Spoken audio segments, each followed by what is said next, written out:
Money does not disappear overnight. It erodes quietly over time. The people who understand that early preserve their wealth. The people who realize it too late are left holding numbers in an account that no longer mean much. And the entire discussion today revolves around a truth as simple as that.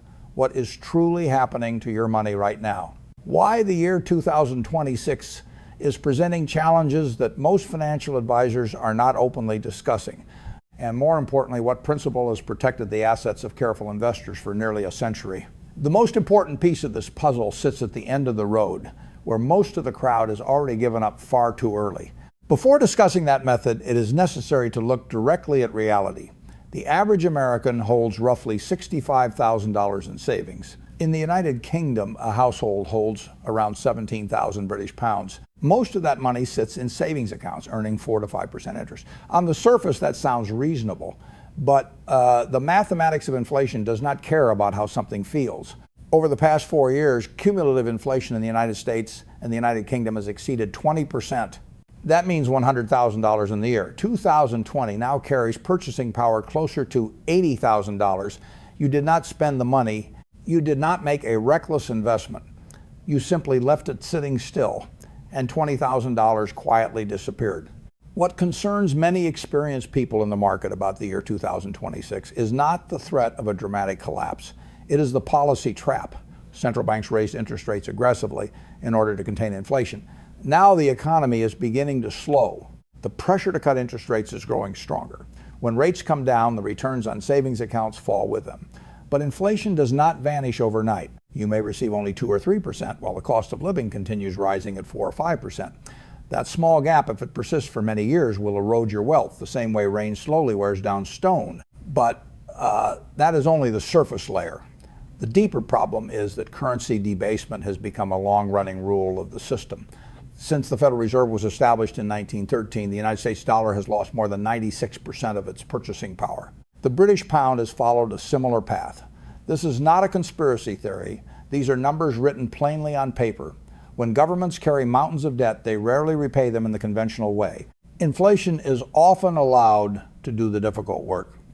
The national debt of the United States has now exceeded $34 trillion. The debt of the United Kingdom has surpassed 2.6 trillion British pounds. When debt grows to that scale, the currency often becomes the pressure valve, and your savings are measured in those very currencies. Every dollar, every British pound represents a claim on future purchasing power. When the currency is diluted, that claim becomes thinner as well. Over many decades, the people who suffered the most were rarely the reckless ones. They were the careful ones.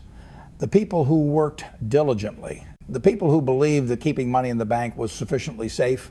They followed the rules society taught them. And then they watched their purchasing power slowly fade year after year. And the year 2026 introduces another variable. The global financial system is beginning to fracture into multiple pieces. Rising tension between major economic powers is forcing supply chains to be redrawn. Trade routes that remained stable for decades are becoming fragile. Nations are competing through their own currencies.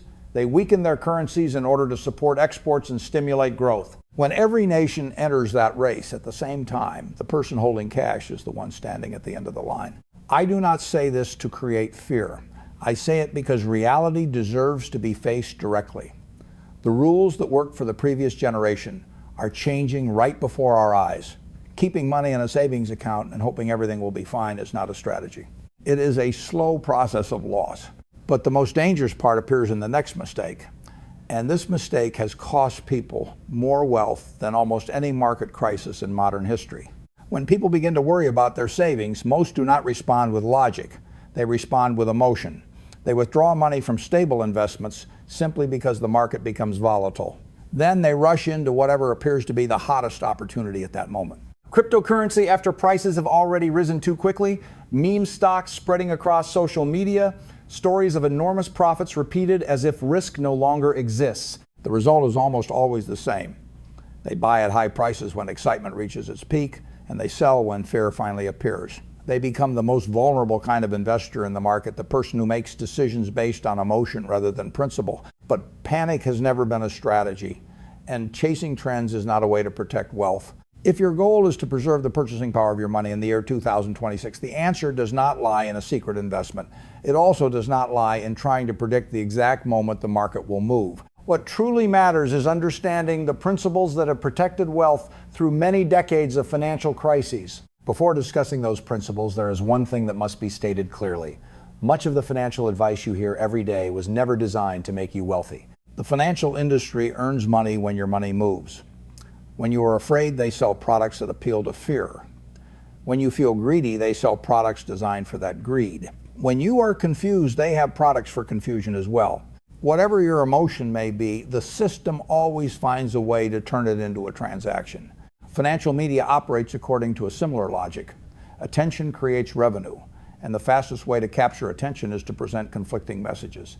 Today you hear that the market is about to collapse. Tomorrow someone claims a great bull market has just begun. One expert advises buying gold, another says gold is outdated, some promote real estate, others warn about a housing bubble. When viewed separately, each opinion may sound reasonable, but when they appear all at once, the only result is informational noise. And that noise pushes many people to keep searching for answers somewhere else. I have watched this cycle repeat itself for many decades.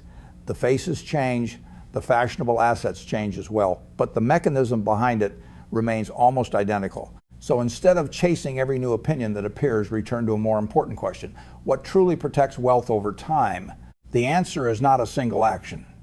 It is a system, a framework built on simple principles that must be applied consistently. When these principles operate together, they create a layer of protection that most investors never build. There are 4 essential components in that system. The first component is also the simplest one, and it is the one most often ignored. You must spend significantly less than you earn. This sounds obvious, but the numbers show that most people fail to do it. An average household in the United States earns around $70,000 each year and saves only about 3 to 4% of that income. After accounting for inflation, that level of saving produces almost no real financial progress. They are moving, but they are not truly moving forward. Households that accumulate significant wealth operate according to a very different logic. They maintain savings rates of 20%, 30%, sometimes even 50% of their income. The gap between what they earn and what they spend becomes part of their lifestyle, not a temporary goal. That gap becomes especially important during periods of economic uncertainty.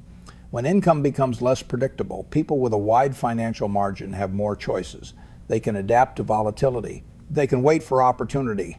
They have time to think before they act. By contrast, those who live entirely from monthly paychecks have almost no buffer. A job loss, a large medical bill, or an unexpected expense can immediately push them into crisis. So the first step is not finding the next investment. The first step is controlling spending. Remove expenses that are not truly necessary and convert that difference into resources for the future. But saving alone is still not enough. The second factor determines whether your money can preserve its purchasing power over the long term. You must own assets that generate returns meaningfully above inflation. Cash sitting in a savings account is not truly an asset in the economic sense. It is only temporary storage, and over time its real value declines. Real assets are things capable of producing value: businesses, products, services, and systems of production. When you own shares in a company, you own a portion of an organization that creates value every single day. You own a part of its equipment, its brand, its technology, and its relationships with customers. Assets like these have the ability to adapt to inflation. If currency loses value, the price of products usually rises as well. Revenue increases, profits adjust. And the value of your ownership reflects that process. That is why ownership in productive businesses has become one of the most reliable ways to store value throughout modern economic history. For most people, the simplest way to own such assets is through low-cost index funds that track the entire market. You do not need to choose individual stocks. You simply own small pieces of hundreds of businesses and hold them patiently over time. However, even this strategy is incomplete without another important element. The third element is liquidity. I always keep a certain amount of cash available, even though I understand that its purchasing power gradually declines. Not because cash is a great investment, but because cash provides something many investors do not have: flexibility. In every market downturn, the best opportunities eventually appear. Great businesses are sometimes sold for far less than their real value, but only people who already have capital available can take advantage of those moments. Liquidity also plays an important role during personal emergencies, job loss, medical expenses, unexpected costs. Situations like these require money immediately, not weeks after selling assets.